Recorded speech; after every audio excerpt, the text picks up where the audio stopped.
તો પપ્પા આપણા શરીરની અંદર એક એવી વસ્તુ છે કે ઈ છે ને હાંજ થાય ને તો એ હુઈ જાય, સવાર થાય ને તો એ જાગી જાય, સમજી ગયા?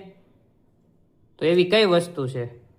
હાંજ થાય તો હુઈ જાય, હુઈ જાય, અને સવારે એની હાથે જાગી જાય. હા સવારે એની હાથે જાગી જાય એવી કઈ વસ્તુ છે? એવી આપણામાં જ આવે વસ્તુ. હા આપણા આ છોકરા છોકરીઓમાં બંનેમાં આવે છે. તો નીંદર હોય. નીંદર? હા. નહીં, ખોટું છે. નીંદર હાંજે આવી જાય ને હાથે ઉડી જાય. ખોટો ઈ પણ સાંજે વહેલા રોટી ને ઉડી જાય, ઈ નથી જવાબ, ખોટો છે. સાંજ પડે એટલે ઈ હુઈ જાય, સવાર પડે એટલે એની આપોઆપ જાગી જાય, એવી વસ્તુ છે શરીરની એક.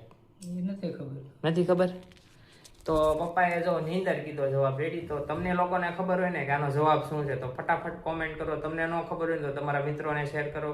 એવી કઈ વસ્તુ છે કે સાંજ પડે ને એ તો હુઈ જાય અને સવાર પડે ને તો એની આપોઆપ જાગી જાય, એવી કઈ વસ્તુ છે? કોમેન્ટ કરો ફટાફટ, લાઈક કરો, શેર કરો વિડીયો.